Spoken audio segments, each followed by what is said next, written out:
রাধে রাধে, জয় গোবিন্দ। 2022 সালের 5 নভেম্বর হইতে আমাদের ভাগবত সঙ্গের শুভ সূচনা হয়।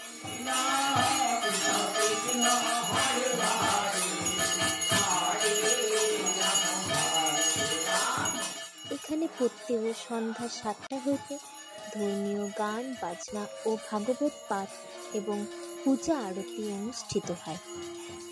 এছাড়া প্রত্যেক পূর্ণিমার মধ্যাহ্নে মহাপ্রভুর ভোগ হয়। এই সহিত অনুষ্ঠানে সকল সনাতন ধর্মের ভক্তবৃন্দদের আমাদের ভাগবত সঙ্গে আসার জন্য আমন্ত্রণ রইল। আমাদের ঠিকানা 27 নম্বর ওয়ার্ড, দেবীনগর, রায়গঞ্জ, উত্তর দিনাজপুর। রাধে রাধে।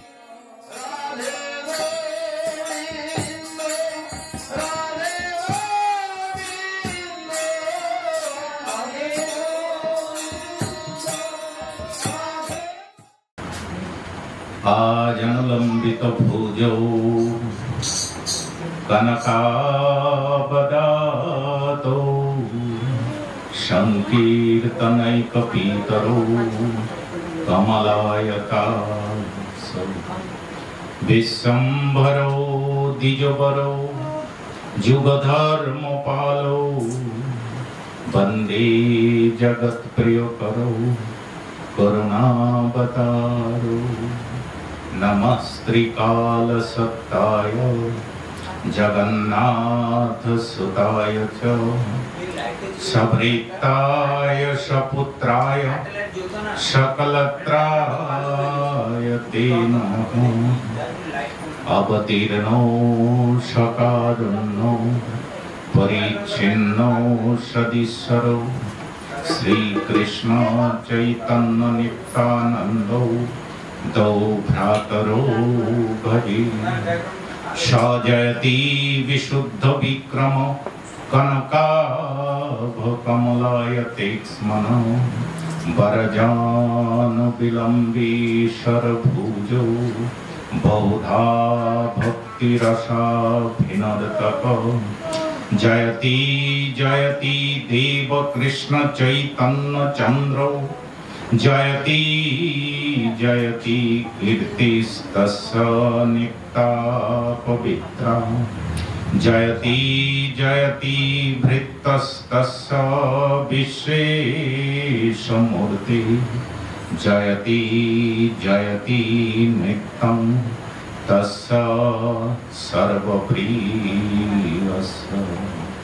आनन्दलीलामय विग्रहाय हिमावदिव्यच्छविसुन्दराय तस्मै महाप्रेमरसप्रदाय चैतन्यचन्द्राय नमो नमस्ते। बर्हापीरं नटवरवपु कर्णयो कर्णिकारं बिभ्रद्वासकनककपीशं वैजयन्तीं च मालां। रन्ध्रान् वेणुरधरो सुधया पुरयन् गोपवृन्दै वन्दे वृन्दावनस्थं जुगती शतप्रीतं ब्रह्मगोपालवेशम्।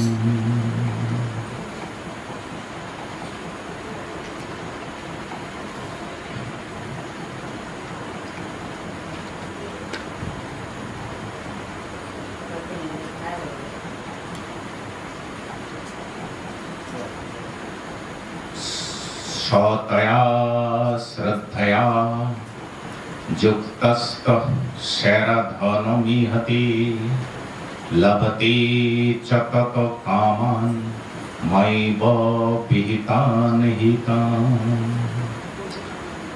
বলছে তারপরে শ্রীমদ্ ভগবদ গীতা বলছে তারপরে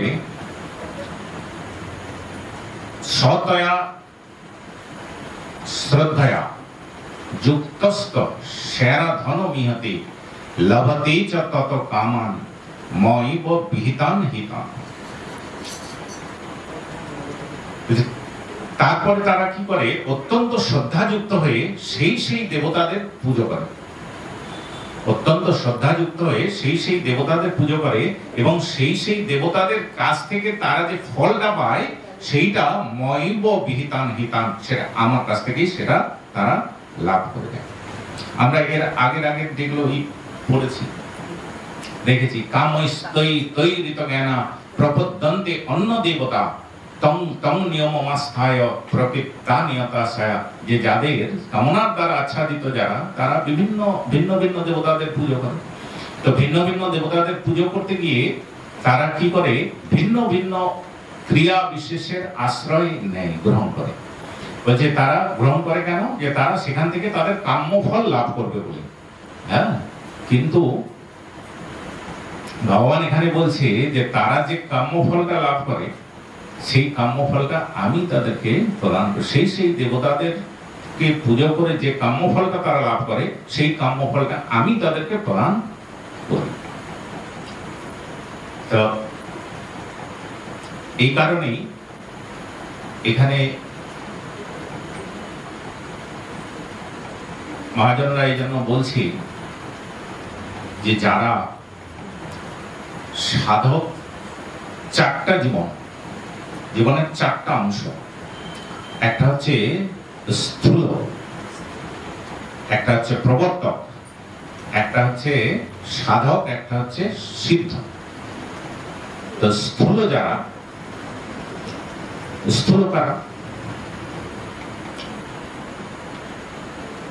যারা কিছু বোঝে না, যারা কিছু সম্যক ভাবে কিছু বোঝে না, সংসার ছাড়া সম্যক ভাবে যারা কিছু বোঝে না, তারা যেটুকু বোঝে তারা সংসারটুকুকেই শুধু বোঝে, সংসার বাদ দিয়ে অন্য কোনো কিছু নেই।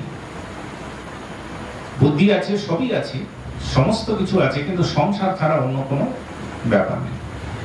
ভগবান সম্বন্ধে বা উচ্চতর সাহিত্য সম্বন্ধে, উচ্চতর সংস্কৃতি সম্বন্ধে যাদের কোনো বোধ নেই, তারা হচ্ছে স্থূল প্রকৃতি। তো বলছে বেশিরভাগ লোক তো এই স্থূল প্রকৃতিরই, স্থূল প্রকৃতিরই বেশিরভাগ লোক স্থূল অবস্থায় অবস্থান করছে। পুজো পার্বণেও তারা বলে যে ফ্যামিলির লোক পুজো করছে, পুজো পার্বণ যা করে আমার ওই ফ্যামিলির মালকানি করে, হ্যাঁ, আমি ওসবের দিকে থাকি না, এই টাইপের বুদ্ধি। কিন্তু তিনি সাংসারিক ভাবে সমস্ত দিকে লিপ্ত। এদের মধ্যেই আবার কি আছে, এদের মধ্যে ভালো লোক আছে, আবার দুষ্কৃতি সম্পন্ন লোক আছে। ভগবান গীতায় এক জায়গায় বলছে, নমাং দুষ্কৃতি ন মূঢ়া প্রপদ্যন্তে নরাধমা মায়া অপহৃত জ্ঞানা আসুরং ভবমাস্তরিতা। বলছে যে যারা দুষ্কৃতি, যাদের মূঢ় ব্যক্তি, হ্যাঁ, নমাং দুষ্কৃতি ন মূঢ়া প্রপদ্যন্তে নরাধমা, যারা নরাধম ব্যক্তি, হ্যাঁ, কোনো কিছুর মধ্যেই যারা পড়ে না, মায়া অপহৃত জ্ঞানা, প্রাকৃতিক মায়াতে যারা সম্পূর্ণরূপে আবদ্ধ, হ্যাঁ, প্রকৃতির মায়াতে, জড়জাগতিক মায়াতে যারা সম্পূর্ণরূপে আবদ্ধ হয়ে আছে, তারা আমাকে জানতে পারে না। হ্যাঁ, ত্রিভির গুণৈ ময়ে ভাবৈ রেভি সর্বম ইদম জগৎ মোহিতম নাভি জানাতি মামেভ্য পরমোপ্যম। তিন গুণের দ্বারা যারা সম্পূর্ণরূপে মোহিত হয়ে আছে, তারা আমার অব্যয় পরম রূপকে কোনোভাবেই জানতে পারে না। হ্যাঁ, তারা আমার অব্যয় রূপকে জানতে পারে না। যারা ভগবত আলোচনা বা ভগবত সঙ্গ যারা করে না,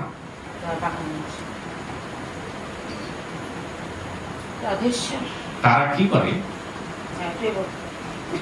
তাদের দ্বারা ভগবত সঙ্গ যারা করে না, তাদের দ্বারা যে শুভ বুদ্ধি, সুস্থ বুদ্ধি, সেগুলো আসে না।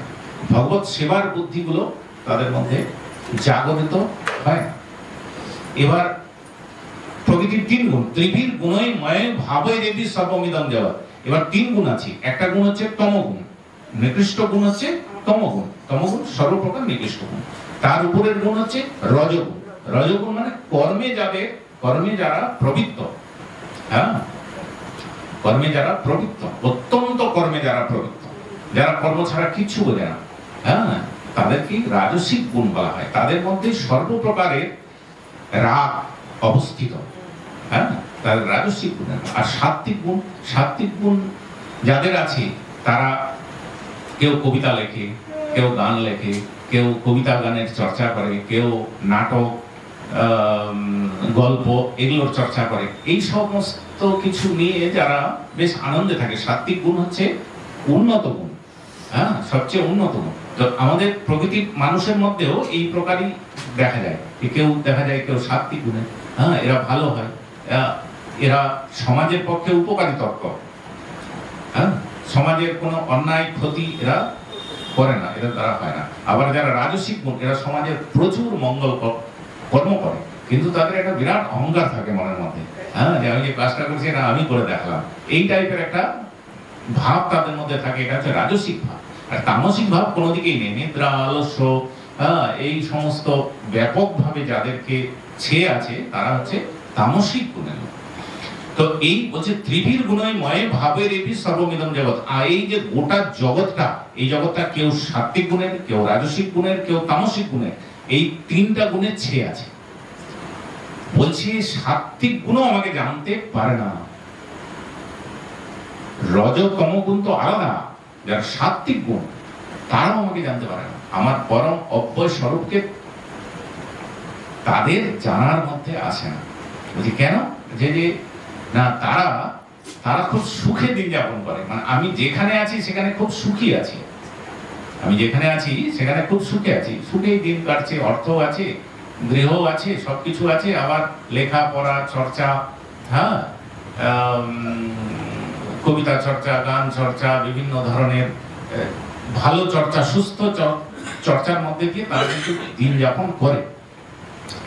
এইবার বলছে ভগবান কিন্তু বলছে যে এইখানে যারা আছে তারা আমাকে জানতে পারে না, হ্যাঁ, তারা আমাকে জানতে পারে। তো বলছে এই যে দৈবী হিসা গুণময়ী মম মায়া দুরত্তয়া মামেব যে প্রপদ্যন্তে মায়া মেতাং তরন্তি, হ্যাঁ, যে আমার যে দৈবী মায়া, এই মায়া থেকে উৎপন্ন যে গুণ, এই হচ্ছে এই তিনটি গুণ। এই তিনটি গুণ মায়া থেকে উৎপন্ন, সত্য, রজ এবং তম।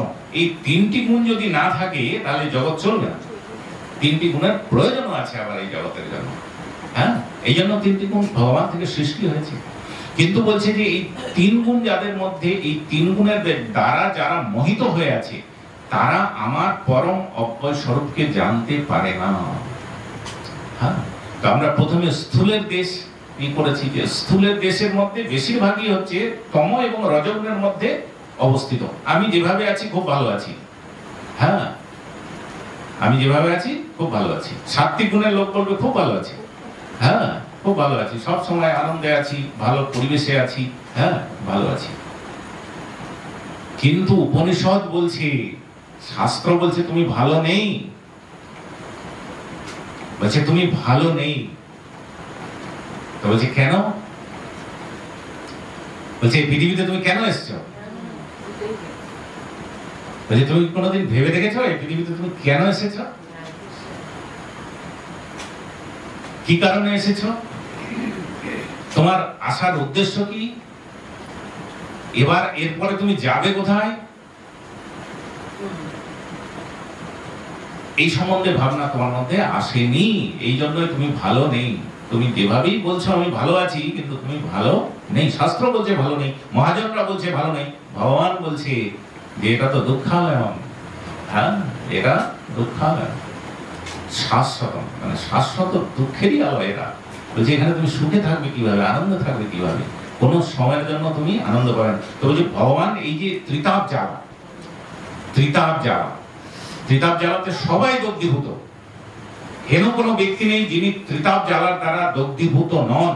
সব সময় মানুষের মনের একটা কষ্ট চলছে, হয় সেই বিভিন্ন প্রকারের দুঃখ, হ্যাঁ, বিভিন্ন প্রকারের ত্রিতাপ জ্বালা, হ্যাঁ, অধিভূত, অধিদৈব, হ্যাঁ, তো বিভিন্ন প্রকারের ত্রিতাপ জ্বালায় আমরা ভুগছি। তো বলছে এখান থেকে এই যে ত্রিতাপ জ্বালাগুলো যে আসছে, বলছে যে ভগবান যে সব নিয়ে আসছে আমাদের মধ্যে, এটাও ভগবানের একটা মঙ্গলকারী ভাবনা, ভগবান আমাদের মঙ্গল চান বলে বিভিন্ন প্রকারের দুঃখ জ্বালা আমাদের মধ্যে আসছে, মঙ্গল চান বলেই আসছে, এমনিতে নয়। যারা সারা জীবন সুখে কাটিয়ে দিচ্ছে, হ্যাঁ, যারা সারা জীবন অর্থ আছে, প্রভাব প্রতিপত্তি সবকিছু আছে, তারা ভগবানকে জানতে পারছে? ভগবানকে যদি জানতে না পারা যায় তো তাহলে কি হবে? আব্রহ্ম ভুবনাল লোকা পুনরাবর্তি নহর্জন মামু পেত্তত কৌন্তেয় পুনর্জন্ম ন বিদ্যতে। যে এখান থেকে ব্রহ্মলোক পর্যন্ত সমস্ত লোক হচ্ছে কি পুনরাবর্তি নহর্জন, যে সব জায়গায় আসা যাওয়া করতে হয়। যদি হে কৌন্তেয়, হে কুন্তি পুত্র, যদি তুমি আমাকে জানতে পারো একবার, তাহলে আর এই জগতে তোমাকে আসতে হবে না। মামু পেত্তত কৌন্তেয় পুনর্জন্ম ন বিদ্যতে, তোমাকে আর পুনর্জন্ম গ্রহণ করতে হবে না। তো যে আজকে সুখে আছে সে কালকে তো পুনর্জন্ম গ্রহণ করবে। কালকে যে সুখে থাকবে তার কি মানে আছে? তার কোনো মানে নেই। হ্যাঁ, তার কোনো মানে নেই। জং জং বাপি শরণ ভাবম তেজি অন্তে কলেবরম তং তমেবৈতি কৌন্তেয় সদা তৎ ভাব ভাবিত। যে যে ভাব স্মরণ করে তার মৃত্যু হবে, সেই ভাবের ঘরে তার জন্ম হয়ে যাবে। তার মৃত্যুর সময় যদি তার কুভাব থেকে থাকে তাহলে সেই সমস্ত ঘরে তাদের জন্ম হয়ে যাবে। সুভাব যদি উৎপন্ন হয় তাহলে উন্নত ঘরে তাদের জন্ম হবে। হ্যাঁ, তো কিন্তু এখানে ভগবান কি বলছেন? যে এখানে ভগবান বলছেন যে 4 ধরনের ভক্তরা আমার কাছে আসে জানতে। চতুর্বিধা ভজন্তে মাং জানা সুকৃতি নহর্জন আত্ম জিজ্ঞাসু অর্থার্থী জ্ঞানী চ ভরতর্ষভ। যে আত্ম হয়ে আসে সেও তো আসছে। আত্ম মানে কি? পীড়িত হয়েছে, যে বিভিন্ন ভাবে পীড়িত হয়েছে, আর পারছে না, না সমাজের সাথে পারছে, না বাড়ির সাথে পারছে, না নিজের সঙ্গে পারছে। তখন সে যখন দেখছে কোনোভাবেই পারছি না, তখন সে ভগবানের কাছে যাচ্ছে। হ্যাঁ, যেমন কেউ বলে, অনেকে বলে আমি নাস্তিক, আমি কোনো ভগবানকে মানি না। কিন্তু একটা নদীর মধ্যে দিয়ে সে যাচ্ছে, নদীতে প্রচন্ড ঢেউ উঠেছে, নৌকায় সে বসে আছে, এই নৌকা ডুবলো বলে মাঝি বলছে যে এখনই নৌকা ডুববে, তখন সকলেই তখন বলে হে ভগবান, হে নারায়ণ, হে গোবিন্দ আমাকে রক্ষা করো। হ্যাঁ, তখন কিন্তু মনের অজান্তেই ভগবানের দিকে আমাদের হাতটা উঠে যায়। এই জন্য বলছে আর্ত, জিজ্ঞাসু, অর্থার্থী। হ্যাঁ, যাদের অর্থের প্রয়োজন আছে তারাও আছে, যারা জিজ্ঞাসু তারাও আছে। হ্যাঁ, জিজ্ঞাসা করতে আসি, মানে জিজ্ঞাসা আছে মনের মধ্যে যে আমি কে, আমি কোথায় ছিলাম, আমি কোথায় এলাম, আমি কোথায় যাব। এই যে প্রশ্ন, উপনিষদ প্রথম থেকেই বলছে যে এই প্রশ্নগুলো তোমাকে করতে হবে। এই প্রশ্নগুলো যদি মনের মধ্যে উদিত হয় তাহলে তোমার অগ্রগতির রাস্তাটা তৈরি হবে। আর যদি তুমি মনে করো যে আমি সুখে আছি, ভালোই আছি, সুখে আছি, ওই সব করার কি দরকার, কিছু জানার কি দরকার, আর ভালো সব জানি আমি, এই টাইপের ভাব যাদের মধ্যে তৈরি হয়ে গেছে, তারা কিন্তু আর অগ্রগতির রাস্তা তাদের বন্ধ হয়ে গেছে। অগ্রগতির রাস্তা তাদের বন্ধ হয়ে গেছে। ভগবান এই জন্য শ্রীমদ্ ভাগবতে ভগবান বলছেন নৃদেহ মাদ্যম সুলভম সুদুর্লভম। বলছে এই যে নৃদেহটা, এটাকে সুলভ করে দেওয়া হয়েছে তোমাদের জন্য। ভগবান নিজে সুলভ করে দিয়েছে। সুলভে পেয়ে গেছি আমরা। আমরা জানি না আমরা নিদেহ কোথায় ছিলাম না ছিলাম তাও তো আমরা জানি না, কিভাবে এখানে এলাম তাও তো আমরা জানি না। হ্যাঁ, কত সমস্যার মধ্যে দিয়ে আমরা এসেছি। মাতৃগর্ভে ছিলাম, কত সমস্যার মধ্যে মাতৃগর্ভে ছিলাম। সেইখান থেকে বেঁচে থাকা কি সম্ভব? বেঁচে থাকাই সম্ভব নয়। কিন্তু ভগবান ঠিকভাবে আমাদেরকে এই পৃথিবীর বুকে নিয়ে চলে এলো। হ্যাঁ, তারপরে এই পৃথিবীটাকে দেখে আবার আমরা ভুলে গেলাম সবকিছু, যে আমাদের কি করা কর্তব্য, হ্যাঁ আমি কে, আমি কোথায় যাব, এরপরে এইগুলো, এই জিনিসগুলো ভুলে জাগতিক মায়াতে সকলে আমরা হাবুডুবু খেতে ধরলাম।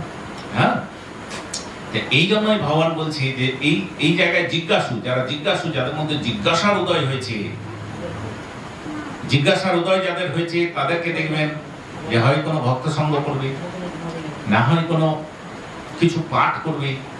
হ্যাঁ, বিভিন্ন বই পাঠ আছে। প্রথম দিকে মানুষ কি পাঠ করে? শরৎচন্দ্রের বই, বঙ্কিমচন্দ্রের উপন্যাস, শরৎচন্দ্রের উপন্যাস, বিভিন্ন ধরনের উপন্যাস আদি পাঠ করে। এগুলো পাঠ করতে করতে যখন মনের মধ্যে মনে হয় যে না এরও উপরে আরো কিছু জানার আছে, হ্যাঁ, তখন সে ভগবত সম্বন্ধীয় গ্রন্থাবলী পাঠ করতে ধরে, হ্যাঁ, তারপরে সে সাধু সঙ্গ করতে ধরে। এইরকম করে জীবনের নিয়ম আছে এক একটা। হ্যাঁ, করতে করতে যখন দেখে এক জায়গায় এসে যে সব প্রশ্নের উত্তর পাচ্ছি, তখন এই যে জিজ্ঞাসু, যখন সে সমস্ত প্রশ্নের উত্তর আস্তে আস্তে আস্তে আস্তে পেতে ধরে, পেতে পেতে পেতে পেতে তখন তার সে দৃঢ় হয় যে এবার আমার তাহলে কি করা উচিত, কি করা উচিত। যখন তার মনের মধ্যে হয় কি করা উচিত, তখন সে আস্তে আস্তে সৎসঙ্গ, সাধু সঙ্গ এগুলোর খোঁজ করে, যে প্রকৃষ্ট সাধু সঙ্গ কোথায় হচ্ছে, প্রকৃষ্ট সৎসঙ্গ কোথায় হচ্ছে, এগুলোর খোঁজ করে তারপরে দেখে যে প্রকৃত সৎ গুরুদেব কোথায় আছে, তার খোঁজ করে। এবার খোঁজ করতে গিয়ে সেই সব গুরুদেবের চরণে তখন নিজেকে সমর্পণ করে। হ্যাঁ, তখন দেখে যে না, এখানে আমার আত্মার যে তৃপ্তি, দেহের তৃপ্তি তো চলছে, দেহের কখনো তৃপ্তি হয়েছে? দেহের কোনোটা বিষয়ে তৃপ্তি, কাম, ক্রোধ, লোভ, হিংসা, মদ, মাৎসর্য, একটা বস্তুর তৃপ্তি হয়েছে কোনোদিন? কখনো তৃপ্তি হয়নি, কখনো হবেও না।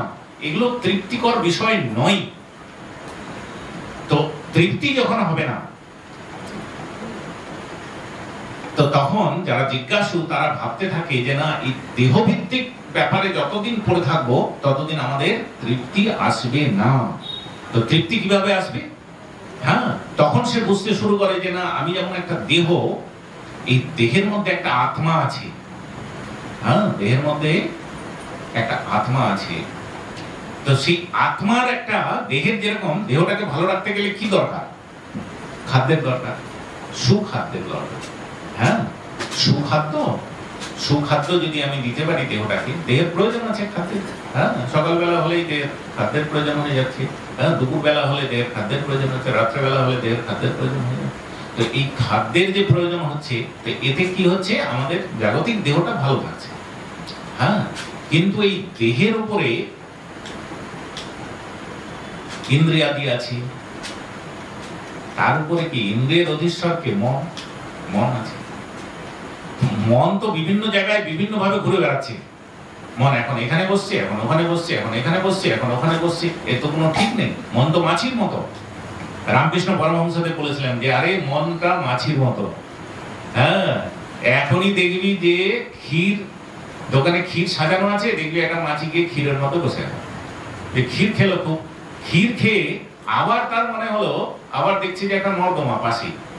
এইবার মনে হচ্ছে যে নর্দমার গন্ধটাও আবার ওর খুব ভালো লাগলো, ক্ষীরের গন্ধটা ভালো লেগেছে, নর্দমার গন্ধটা ভালো লাগলো। এবার এসে ওই ক্ষীর খেয়েছে, নর্দমা এসে বসে গেল।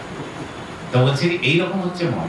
এখনই খুব ভালো জায়গায় মনটা দাঁড়িয়ে আছে, একটু পরে দেখবেন মনটা এমন হঠাৎ করে একটা খারাপ জায়গায় গিয়ে আটকে গেছে। এমন ভাবে আটকে গেছে যে খারাপ জায়গা থেকে আর ফেরানো যাচ্ছে না। হ্যাঁ, মন ওখানে আটকে বসে আছে।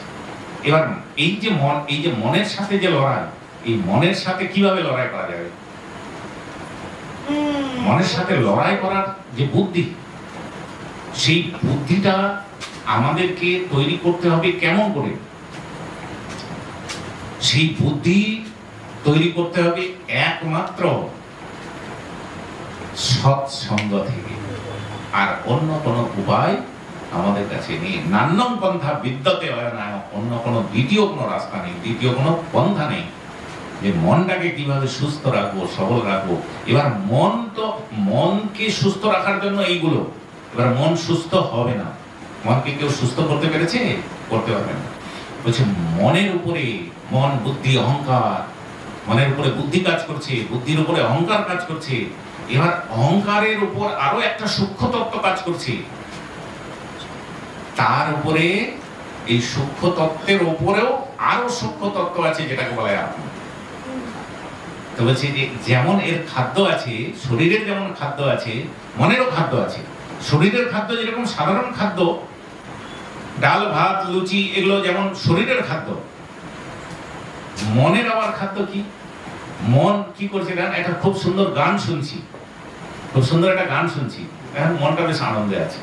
হ্যাঁ, যে আবার একটা খুব সুন্দর আলোচনা শুনছি, হ্যাঁ, খুব সুন্দর একটা সিনেমা দেখছি, মনটা তাহলে আনন্দ আছে। মোবাইলে খুব সুন্দর সুন্দর পাঠ শুনছি বা কিছু শুনছি, হ্যাঁ, মনটা দেখেন আনন্দে আছে, এগুলো মনের খাদ্য। হ্যাঁ, এগুলো মনের খাদ্য। মনটা আনন্দে কিভাবে থাকবে? এবার মন তো আনন্দে থাকছে এই করে যে আত্মা, তার উপরে যে সূক্ষ্ম তত্ত্ব হয়ে আছে যেটা আত্মা, প্রকৃত আত্মিক বোধ, যেটা ভাগ্য বলেই খুব কম লোকের মধ্যে হয় আত্মিক বোধ। যেটা প্রকৃত সাধু সঙ্গ না করলে আত্মিক বোধ হয় না। আমরা দেহটাকে আত্মা বলে মেনে নিয়েছি, দেহটাকে আত্মা বলে মেনে নিয়েছি। আর ভগবান শ্রীমদ্ ভগবত গীতায় বলছে অহমাত্মা গুরাকেশ সর্বভূতাশয় স্থিত, বলছে আমারই আত্মা সর্বভূতে ছড়িয়ে আছে। যত ভূত আছে সমস্ত ভূতের মধ্যে কে আছে? আমারই আত্মা। কারণ ভগবান একটা মহাসাগর, মহাসাগরের বিন্দু বিন্দু জল হচ্ছে এই আত্মাগুলো। এই আত্মায় বিভিন্ন জায়গায় সারা বিশ্বব্যাপী এই আত্মা ছড়িয়ে আছে। এই জন্য বলে যে ভগবান সর্বভূতে বিরাজিত।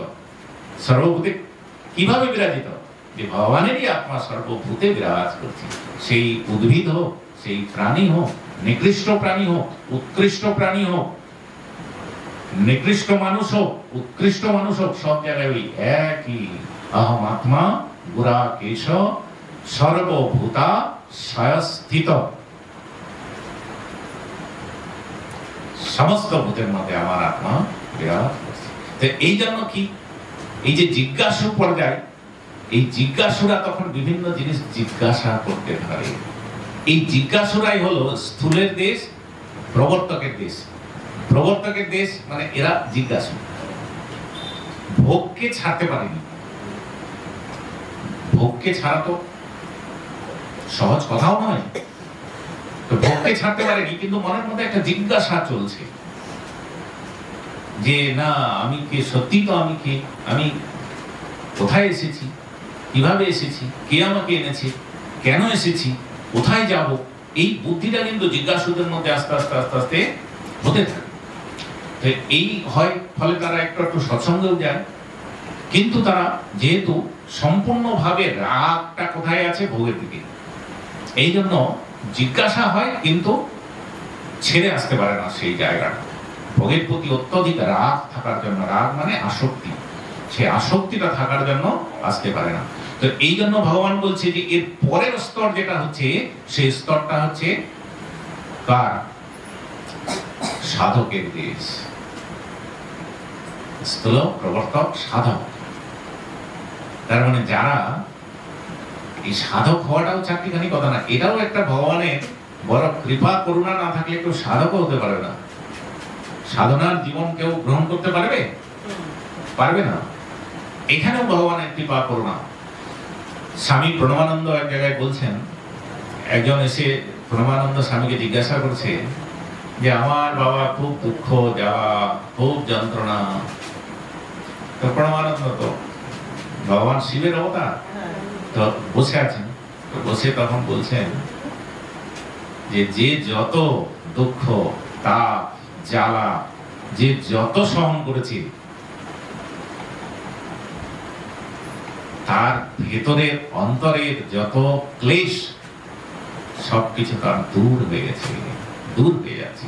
তাপ জ্বালা সহ্য করছো মানে অন্তর পরিষ্কার হচ্ছে আস্তে আস্তে আস্তে আস্তে। হ্যাঁ, তুমি আস্তে আস্তে খাঁটি সোনার দিকে এগিয়ে যাচ্ছ। হ্যাঁ, তো বলছে যে এটাকে সহন করো, এটাকে সহন করো, ভগবান দেখছেন তোমার প্রতি। হ্যাঁ, এমন অবস্থা হবে না যে যেটা তুমি সহন করতে পারবে না সেটা ভগবান তোমাকে দেবে। যতটুকু তুমি সহন করতে পারবে ততটুকুই ভগবান তোমাকে দেবে। যে দেওয়ার কারণ হচ্ছে এই যে জ্বালা, এই যে দুঃখ, আধ্যাত্মিক দুঃখ,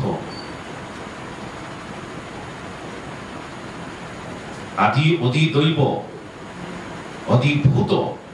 হ্যাঁ, এই যে বিভিন্ন প্রকারের দুঃখ, যে দুঃখগুলো আমাদেরকে সামলাতে হচ্ছে, এই দুঃখগুলো থেকে আস্তে আস্তে ভগবান নিবৃত্তি করতে চাইছে, মানে নিবারণ করতে চাইছে এই দুঃখে। তো যত দুঃখ আসছে, ঘাত প্রতিঘাত যার জীবনে যত বেশি সংখ্যায় এসেছে, হ্যাঁ, যত বেশি ভাবে তার জীবনে ঘাত প্রতিঘাত সন্তাপ দুঃখ এসেছে, তত বেশি করে আস্তে আস্তে সে শক্ত হয়ে গেছে। শক্ত হতে হতে তখন তার এম, লক্ষ্য স্থির করা বড় কঠিন। লক্ষ্য স্থির করা বড় কঠিন। লক্ষ্য চট করে স্থির করা যায় না। ভগবান বললেই আমরা শুনেছি কত কত মহাপুরুষ এসছে ভারতবর্ষে, হাজার হাজার মহাপুরুষদের দেশ এই ভারতবর্ষ। পৃথিবীর কোথাও এত মহাপুরুষ এসেছে? কোথাও আসেনি। ইতিহাসে কোনো প্রমাণ পাওয়া যায় না পৃথিবীতে এত মহাপুরুষ কোথাও এসেছে। ভারতবর্ষের প্রতিটি জায়গায় জায়গায় মহাপুরুষ এসছে, কিন্তু মানুষের দুঃখ জ্বালা এগুলো কি নিবৃত্তি হয়ে গেছে? হয়নি। ভগবান শ্রীকৃষ্ণ উপস্থিত দুর্যোধনের কাছে গিয়েছে, দুর্যোধনকে বিশ্বরূপ দুর্যোধন দেখলো, তাও কি দুর্যোধনের কোনো মনের পরিবর্তন হয়েছিল? পরিবর্তন হয়নি।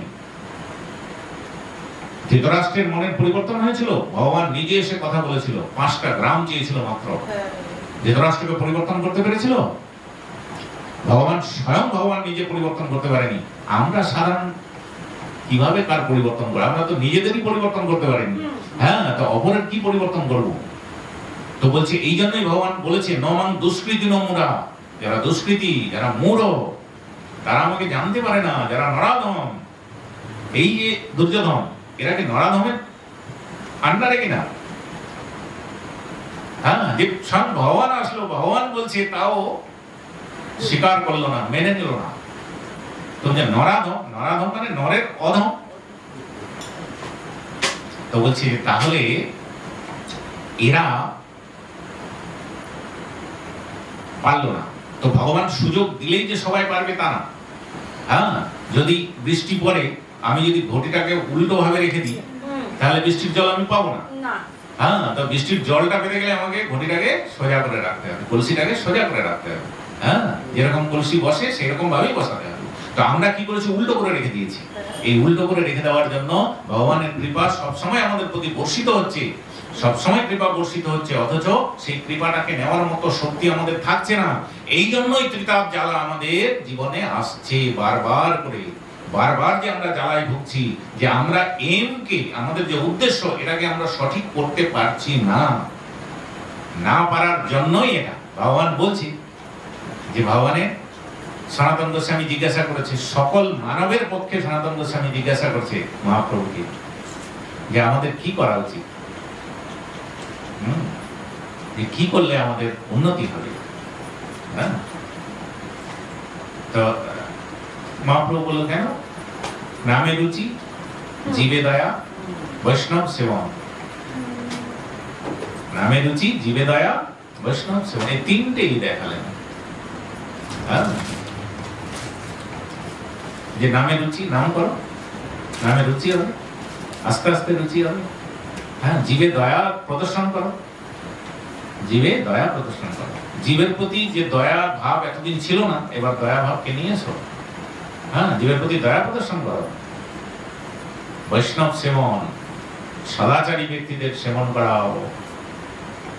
সদাচারী বৈষ্ণব, সদাচারী ভক্ত, হ্যাঁ, সদাচারী ব্যক্তিদেরকে ভোজন করা। সদাচারী ব্যক্তিদেরকে কেন বলেছে ভোজন করার কথা? সকলের ভোজনের ফল আছে, কিন্তু সদাচারী ব্যক্তিদের কেন বলেছে? সদাচারী ব্যক্তিদের এই জন্য বলেছে, বৈষ্ণবদের এই জন্য বলেছে, বৈষ্ণবরা সদাচার মেনটেন করে, সবসময় সদাচার মেনটেন করে। জীবনের প্রথম জায়গা হচ্ছে সদাচারকে মেনটেন করা। এই সদাচারকে যদি মেনটেন না করা হয়, তাহলে কি হবে? কদাচারী হয়ে যাব আমরা। হ্যাঁ, কদাচারী হয়ে গেলে কি হবে? আমাদের জীবন থেকে যে সৎ বস্তুগুলো হারিয়ে যাবে। ক্ষমা, দয়া, শীলতা, বিনম্রতা, হ্যাঁ, অপরকে ভালোবাসা, ভদ্র হওয়া, এই বস্তুগুলো সদাচারী ব্যক্তিদেরই থাকে, কদাচারী ব্যক্তিদের থাকে না। তো বলছে এই জন্যই তো বলেছে যে সদাচার জীবনযাপন করা, সদাচারী হয়ে যাও। তো বলছি যে নাম সংকীর্তন করো। তো নাম সংকীর্তন কিভাবে হবে? সদাচার জীবনযাপন না করলে নাম সংকীর্তন হবে? নামে রুচি হবে? হবে না, কিছুতেই হবে। হ্যাঁ, জীবে দয়া কিভাবে আসবে? সদাচার জীবনযাপন না করলে জীবে দয়া আসবে? জীবে দয়া আসবে? আসবে না।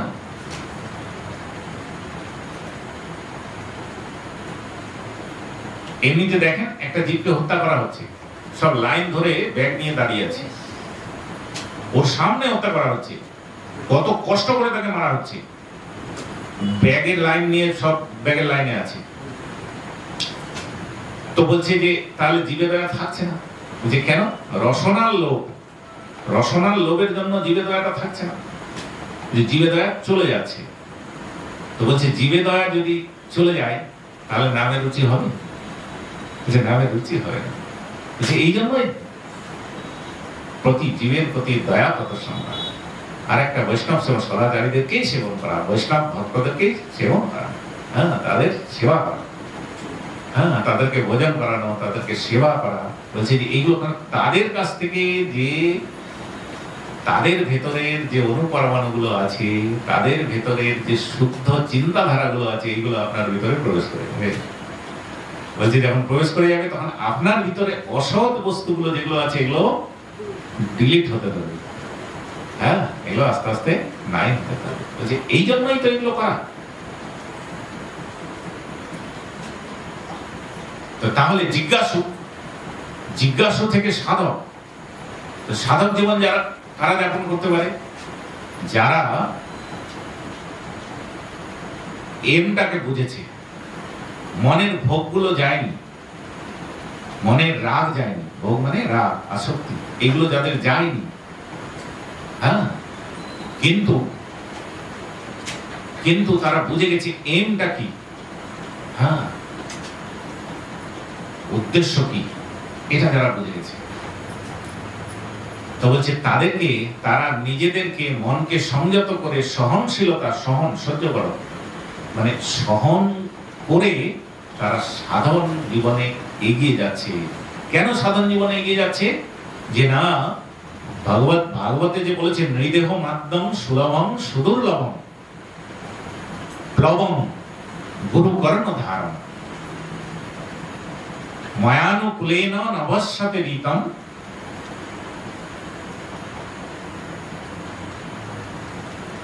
যারা এই মানব জীবন সুলভে পেয়েছ, কিন্তু এটা অত্যন্ত সুদুর্লভ জীবন, এটা অত্যন্ত সুদুর্লভ, ভগবানের অত্যন্ত কৃপার দ্বারা এই জীবনটা তুমি লাভ করেছো। এইখানে এই জীবনে এই শরীরটা হচ্ছে একটা নৌকা, শরীরটা হচ্ছে একটা নৌকা। এই শরীর রূপী নৌকাতে গুরু কর্ণধার হিসেবে একজন সৎগুরুকে বসিয়ে দাও। কর্ণধার হিসেবে একজন সৎগুরুকে বসিয়ে দাও। সেই সৎগুরু যদি কর্ণধার হিসেবে বসে যায় তাহলে ময়ানুকুলেন নভস্যতে রীতম পুমান ভবাদ্ভিং ন তরেৎ স আত্মহা। বলছে আমার আনুকূল্য রূপ বাতাস, মায়ানুকুলেন নভস্যতে রীতম, আমার আনুকূল্য রূপ বাতাসের দ্বারা সেই নৌকা আস্তে আস্তে আস্তে আস্তে চলতে থাকবে। সেই নৌকা চলতে চলতে আস্তে আস্তে আস্তে আস্তে ভবপারে তোমাকে পৌঁছে দেবে।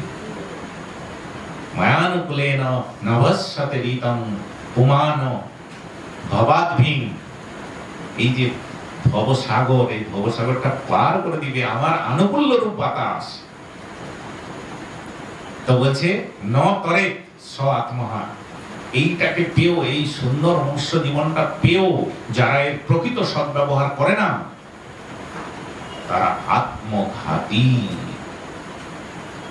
তারা কি? তারা আত্মঘাতী, তাদেরকেই আত্মঘাতী বলা হয়। আত্মঘাতী এমনি যারা জীবনকে দিয়ে দিচ্ছে তাদেরকে আমরা আত্মঘাতী বলি। যে বিষকে মারা যাচ্ছে, যে ফাঁসি লেগে মারা যাচ্ছে, তাদেরকে আত্মঘাতী আমরা বলি। কিন্তু প্রকৃত আত্মঘাতী শাস্ত্র তাকে বলছে, শাস্ত্র বলছে এই যে তুমি মনুষ্য জীবনে এসে মনুষ্য জীবনের প্রকৃত কর্মই করলে না, এই জন্য তুমি আত্মঘাতী।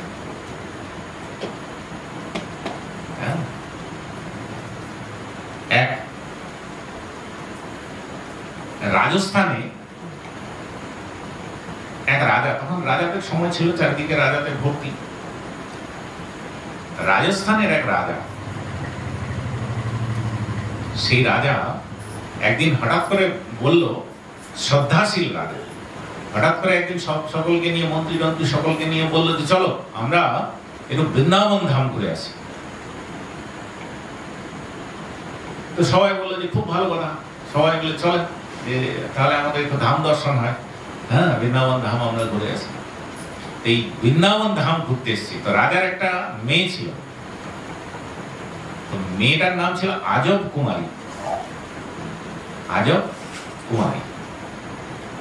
তা সেই মেয়েটা সেও চারিদিকে বৃন্দাবনে ঘুরছে, বিভিন্ন জায়গায় যাচ্ছে, ঘুরছে। রাজার তো অর্থের অভাব নেই, বিভিন্ন জায়গায় থাকছে, সাধু সেবা করছে, বৈষ্ণব সেবা করছে, যেগুলো স্বাভাবিকভাবে করতে হয় যাদের অর্থ আছে। তা এরকম করে ঘুরছে। ঘুরতে ঘুরতে গিরিরাজের উপরে অবস্থিত শ্রীনাথজির মন্দির আছে। শ্রীনাথজির মন্দির, যেখানে স্বাভাবিকভাবে মহাপ্রভু বাঙালিদেরকে, গৌড়ীয় বৈষ্ণবদেরকে শ্রীনাথজির উপরে উঠতে নিষেধ করেছে, শ্রীনাথজির মন্দির দর্শন করতে নিষেধ করেছে। বলেছিলেন গিরিরাজের উপর পা দিয়ে তোমরা উঠবে না, এটা কেবল ব্রজবাসীরাই এবং অন্যান্যরাই উঠতে পারে, হ্যাঁ তোমাদের উঠতে নিষেধ আছে, এই জন্য আমরা ওই মন্দির দেখতে পারবো না। তো সেইখানে, সেই মন্দিরে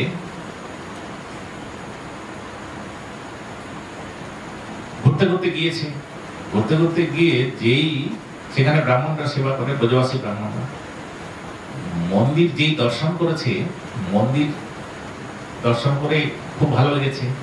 মন্দির দর্শন করে যে শ্রীনাথজির মূর্তিকে দর্শন করেছে, এত ভালো লেগেছে, এত আকৃষ্ট হয়ে গেছে শ্রীনাথজির মন্দিরে। আজব কুমারীর কথা বলছি। আজব কুমারী এত আকৃষ্ট হয়ে গেছে, মানে বিহল হয়ে গেছে শ্রীনাথজিকে দর্শন করে, কিছুতেই আসতে চায় না ওখান থেকে। হ্যাঁ, তারপরে রাজারা তখন সবকিছু বুঝিয়ে টুজিয়ে তারপরে নিয়ে এলো নিজের যেখানে উঠেছিল। উঠে কয়েকদিন বৃন্দাবনে থেকে চলে গেল আবার নিজের জায়গায়, জয়পুরে ফিরে চলে গেল। ফিরে গেল, কিন্তু আজব কুমারীর মন আর বসছে না। আজব কুমারী তখন প্রায় 16 বৎসরের মেয়ে। হ্যাঁ, আজব কুমারীর মন আর বসছে না। আজব কুমারী বলছে বাবা আমি বৃন্দাবনে যাবো, যে বাবা আমি বৃন্দাবনে যাবো। প্রতিদিন বলছে বাবা বৃন্দাবনে যাবো। বাবা তো খুব, তখন প্রথম বলছে যে আচ্ছা ঠিক আছে, পরে এক সময় যাবো আমরা। কিন্তু যখন অত্যন্ত জেদ ধরেছে, তখন বাবা মা বকাবকি করেছে, হ্যাঁ আত্মীয় স্বজনরা বকাবকি করেছে। এই বকাবকি করার জন্য কি হলো, জ্বর চলে এলো, ভয়ঙ্কর জ্বর চলে এলো। কিছুতেই কোনো বৈদ্য, কোনো কবিরাজ সেই জ্বরকে সারাতে পারছে না, জ্বর আর সারছে না। এইবার একদিন এক বৈদ্য এসে হাজির। সেই বৈদ্য এসে বলছে যে আচ্ছা দেখি আমি কি করা যায়। দেখে সেই বৈদ্য দেখে বলছে যে এর যা নারীর অবস্থা, এর মধ্যে, এর মনের মধ্যে অন্য একটা চিন্তা ঘুরপাক খাচ্ছে। হ্যাঁ, সাধারণ ঔষধে সারবে না। তো তখন ওরা বলছে যে হ্যাঁ এ তো খালি বলছে যে বৃন্দাবন যাব। তো বলছে যে বৃন্দাবন না নিয়ে গেলে এর জ্বর কমে না। হ্যাঁ, সাধারণ ওষুধ এর কখনো কাজ করবে না। তখন সেখানে কি করলো, তখন রাজা অগত্যা ওই অসুস্থ অবস্থায় ওকে বৃন্দাবন নিয়ে গিয়ে তখন বললো বাবা আমি শ্রীনাথজির মন্দিরে যাবো। তখন শ্রীনাথজির মন্দিরে নিয়ে যাওয়া, শ্রীনাথজিকে দর্শন করলো। দর্শন করে ওখানে বসে আছে। তো তখন বলছে যে শ্রীনাথজি আমি এখানেই থেকে যেতে চাই, আমি আর বাড়িতে যেতে চাই না, তুমি এমন একটা ব্যবস্থা করো যাতে আমি ফিরে যাই। এই মনে মনে বলছে, কোনো এসে বলছে।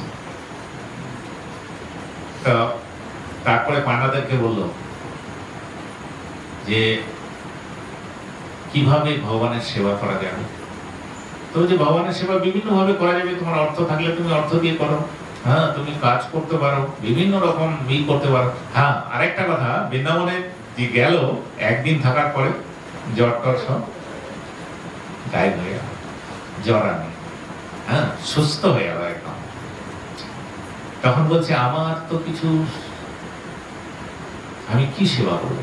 বলছে আমি তো রন্ধনে থাকতে পারবো না, আমি তো অন্য পুজো টুজোতেও থাকতে পারবো না, তাহলে আর্থিক সেবা তো আমি করছি, আরো একটু ঘনিষ্ঠ সেবা আমি করতে চাই। তো তখন বলছে তোমার যা ভালো লাগে সেই সেবাটাই তুমি করো। তখন বলল যে আমি চৌসার খেলতে পারি। চৌসার মানে পাশা খেলতে পারি। তো বলছে যে আপনারা আমাকে একটু সুযোগ দেবেন, আমি এখানে এই মন্দিরে বসে বসে শ্রীনাথজির সাথে পাশা খেলি। তো তখন ব্রাহ্মণরা বললো যে আচ্ছা ঠিক আছে তুমি খেলো, রাজার মেয়ে, কিছু তো বলার নেই। হ্যাঁ, তখন মন্দিরের পূজা হয়, অন্য সময় ও ওখানে ঢুকে শ্রীনাথজির সাথে পাশা খেলে, পাশার গুটি সাজিয়ে তখন পাশা খেলে। এবং যেদিনই যখনই পাশা খেলে, পাশাটা যখনই এগিয়ে দেয় নিজেই খেলছে সব। তো নিজেই যে খেলছে, দুটো সাইডেই নিজে খেলছে, নিজে খেলতে গিয়ে প্রতিদিন শ্রীনাথজিকে জিতিয়ে দিচ্ছে, প্রতিদিন জিতিয়ে দিচ্ছে। এই করে করে 15 দিন হয়ে গেল। হ্যাঁ, 15 দিন ধরে আছে, প্রতিদিন শ্রীনাথজিকে জেতাচ্ছে আর জিতিয়ে নিয়ে খুব শান্তি পাচ্ছে, মানে আনন্দ পাচ্ছে। তো তারপরে একদিন এদিকে রাজা বলল যে আর এখানে থাকিও না, এবার বাড়িতে ফিরে যেতে হবে। তো তখন রাজা যখন একটু চাপ দিল, তখন পরের দিন এসে বলল শ্রীনাথজিকে, তখন বলছে যে আর তো খেলা হবে না, কারণ আমাকে এখন বাবা চাপ দিয়েছে, এখন আমাকে বাড়ি ফিরে যেতে হবে। তো বলছে আজকে লাস্ট তোমার সাথে একবার পাশা খেলব, শেষ পাশা খেলবো আজকে। তখন আবার পাশা খেলতে বসেছে। হ্যাঁ, পাশা খেলতে বসেছে, বলছে প্রতিদিন তুমি যেত, আজকে আমি জিতবো। হ্যাঁ, আজকে আমি জিতবো। এই বলে পাশা যখন খেলতে বসেছে, পাশা খেলতে খেলতে তখন আজব কুমারী জিতে যাচ্ছে। জিতে যাচ্ছে, হঠাৎ করে মনে হলো যে আরে শ্রীনাথজি হেরে যাবে আর আমি জিতে যাবো, এটা কেমন হলো। হ্যাঁ, আমি জিতবো না, শ্রীনাথজিকেই জেতাবো। এই বলে পাশার দান যখন খেললো, তখন শ্রীনাথজিকে জিতিয়ে দিল। শ্রীনাথজিকে যখন জিতিয়ে দিল, তখন শ্রীনাথজিকে বললো আজকেও আমি জিততে পারলাম না, আজকেও তুমি জিতে গেলে, কিন্তু আমি তো আর থাকতে পারবো না এখানে। হ্যাঁ, আর দেখাও হবে না। হ্যাঁ, তোমার সাথে দেখা আজ থেকেই শেষ। আর আমি যেহেতু জয়পুর এখান থেকে অনেক দূর, আমি বারবার এখানে আসতেও পারবো না। এই বলে ক্রন্দন করতে থাকলো। হ্যাঁ, বলছে যে তোমার এই এত সুন্দর রূপ, এত মনমোহিনী রূপ আমি আর দেখতে পাবো। হ্যাঁ, বলছে এই জন্যই খুব নিয়ে ফিরে যাচ্ছি বাড়িতে, খুব দুঃখ ভরা হৃদয় নিয়ে বাড়িতে ফিরে যাচ্ছি, যে তোমার এত সুন্দর মনমোহন রূপ আমি আর দেখতে পাবো। বলছি যে এমনি করে বলেছে, যেই বিনয়ের সাথে বলেছে এত এইভাবে, সঙ্গে সঙ্গে শ্রীনাথজি প্রকট হয়ে গেছে, সঙ্গে সঙ্গে শ্রীনাথজি প্রকট হয়ে গেছে। হ্যাঁ, যেই প্রকট হয়েছে শ্রীনাথজিকে দেখতে পেয়েছে। বলছে যে তোমার সাথে খেলায় আমি খুব খুশি হয়েছি, তুমি কি বল চাও বল, যে তুমি যা চাইবে তাই দেবো। তো তখন বলছে যে যদি বর দিতে হয় তো একটি বর দাও। আমি জয়পুরে ফিরে যাচ্ছি, তুমি সারাক্ষণ আমি তোমার সাথেই চৌসার খেলবো। তোমাকে জয়পুরে যেতে হবে, তোমাকে জয়পুরে যেতে হবে এবং তোমার সাথে আমি চৌসার খেলবো। হ্যাঁ, বলছি এইটা বর দিতে হবে যে তোমাকেও জয়পুরে যেতে হবে। তাহলে এবার শ্রীনাথজি বলছে যে তাহলে আমাকে যেতে হবে, আমি তো কথা দিয়েছি, বর দিয়েছি, যা চাইবে তাই দেবো। শ্রীনাথজি তখন বলছে আচ্ছা তাই না, হ্যাঁ আমি জয়পুরে তোমার কাছে চলে যাবো, তোমাকে আর এখানে আসতে হবে। এই বলে আজব কুমারী চলে গেল। আজব কুমারীর সঙ্গে সঙ্গে শ্রীনাথজিও জয়পুরে গিয়ে হাজির। হ্যাঁ, শ্রীনাথজিও জয়পুরে গিয়ে হাজির। আজব কুমারী যখনই চৌসার খেলতে যায়, যখনই পাশা খেলতে যায়, তখনই সেখানে এসে সেখানে হাজির হয়ে যায় শ্রীনাথজি, শ্রীনাথজির সঙ্গে সে পাশা খেতে থাকে। হ্যাঁ, এই ধরনের ভক্ত চরিত্র, এই চরিত্রগুলো শুনে যাদের মধ্যে অবিশ্বাসের উৎপন্ন হয়, হ্যাঁ, যাদের মধ্যে অবিশ্বাসের উৎপন্ন হয়, তারা হচ্ছে স্থূল প্রকৃতির লোক, স্থূল সূক্ষ্ম এই প্রবর্তক, সাধক আর সিদ্ধের দেশ, এই চারটা দেশ বলছে যে এইগুলো হচ্ছে সিদ্ধের দেশের গল্প। কারণ ও সিদ্ধ হয়ে গেছে, ভগবানকে ভালোবাসার ফলে সে সিদ্ধ হয়ে গেছে। হ্যাঁ, তো সিদ্ধমান হয়ে গেছে, এখন সাধারণ কোনো ব্যক্তিত্ব নয়। হ্যাঁ, কারণ ভগবত দর্শন হয়ে গেছে। এইটাই মনুষ্য জীবনের মূল উদ্দেশ্য। এই উদ্দেশ্য ভিন্ন অন্য কোনো উদ্দেশ্যে যারা করে থাকে তারা মনুষ্য জীবনের সঠিক ব্যবহার তারা করতে পারে না। হ্যাঁ, মনুষ্য জীবন তাদের কাছ থেকে হারিয়ে চলে। তো এইভাবে আমরা দেখতে পাই যে কত কত মহাপুরুষ, হাজার হাজার লক্ষ লক্ষ মহাপুরুষদের দেশ এই ভারতবর্ষ। ভগবানকে যে কতজন এরকম ভাবে দর্শন করেছে, কতজন যে ভগবানকে এরকম ভাবে আপন করে নিয়েছে তার কোনো ঠিক নেই। হ্যাঁ, মনের উৎপেলতা থেকে এই দর্শনগুলো সম্ভব। তো আমাদের এইখানে ভগবান বলছে, আমরা যেখানে শুরু করেছিলাম ভগবত গীতায়, যে সদয়া শ্রদ্ধয়া যুক্তস্থ সেরাধন মিয়তে লভতে চ তত কামান ময়ব বিহিতান হিতান, যে তারা তখন সেবাব্রতী হয়ে, যুক্ত হয়ে, হ্যাঁ, সেবাব্রতী হয়ে যে যে যে দেবতার পূজা করে, যে যে দেবতার সঙ্গ করে, সেই সেই দেবতার কাছ থেকে তারা যে কাম্যফল লাভ করে, সেই কাম্যফল ময়ব বিহিতান হিতান, সেই কাম্যফল আমার কাছ থেকেই তারা লাভ করে, আমি তাদেরকে প্রদান করি সেই দেবতাদের মাধ্যমে। হ্যাঁ, এবং পরবর্তীতে ভগবান বলছে অন্তবন্ত ফলম তেষাম তল্প বত্তল্প মেধসাম দেবান দেবজজ জানতি মদ ভক্তা জানতি মামপি, যে তুমি দেখো যে যারা অতি অল্পজ্ঞ তারা জানে না, যারা অতি অল্পজ্ঞ তারা জানে না যে এই ফলটা আমার কাছ থেকেই আসছে, স্বয়ং ভগবানের কাছ থেকে এই ফলটা লাভ হচ্ছে, এটা অল্পজ্ঞরা এটা জানতে পারে না। বলছে যারা দেবদের পূজা করে দেবান দেবজজ জানতি, তারা দেবলোকে গমন করে, মদ ভক্তা জানতি মামপি, আমার ভক্ত আমার কাছে ফিরে চলে আসে। হ্যাঁ, আমার ভক্তের কখনো নমে ভক্ত প্রণশ্যতি, ভগবান এক জায়গায় বলছে নমে ভক্ত প্রণশ্যতি, আমার ভক্তের কখনো বিনাশ হয় না। আজকের ভাগবত পাঠ এখান থেকেই শেষ হলো।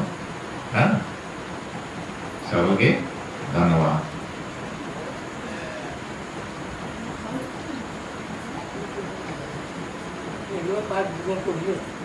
जय जय श्री राधे, जय जय श्री राधे, जय जय श्री राधे।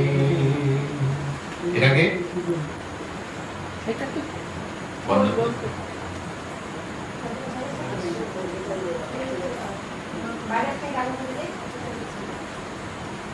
কানগুলো ফোন লাগান ওই কালো পিঠটা করে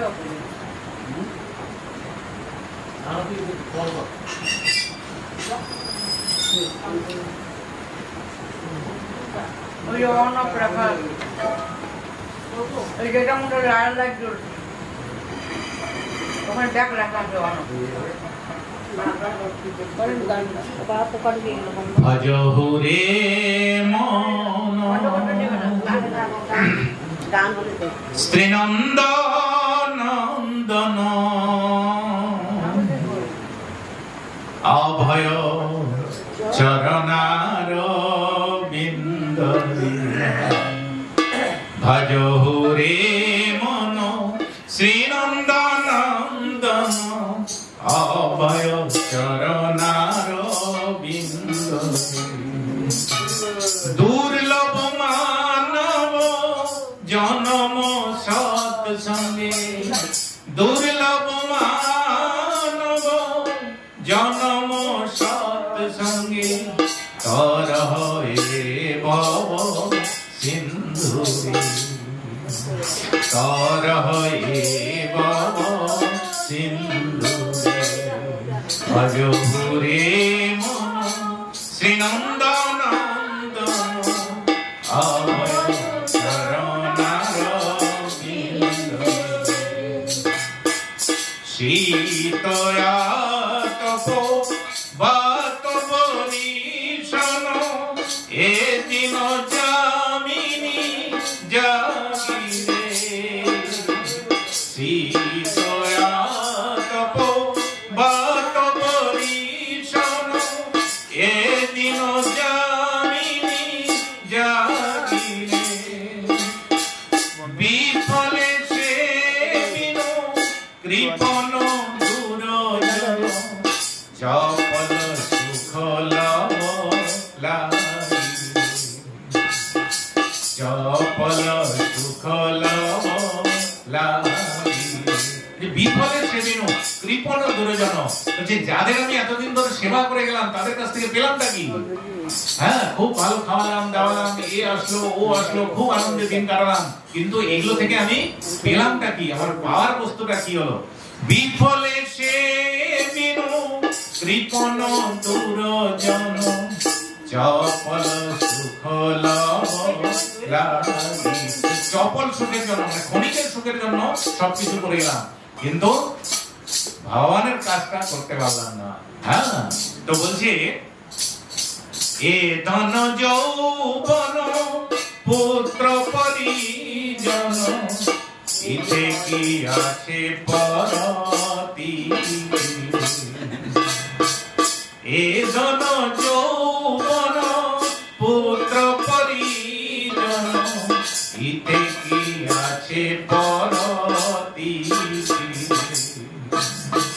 কমল দল জল জীবন টলমল, কমল দল জল জীবন টলমল ভজহু হরিপদ নীতি। বলছে কমল দল পদ্ম পাতায় জলের মতো জীবন টলমল করছে, ভজহু হরিপদ নীতি রে, ভজহু হরিপদ নীতি। ভজহু রে মন শ্রীনন্দনন্দন অভয় চরণার শ্রবণ কীর্তন শরণ বন্দন পাদ সেবন দাস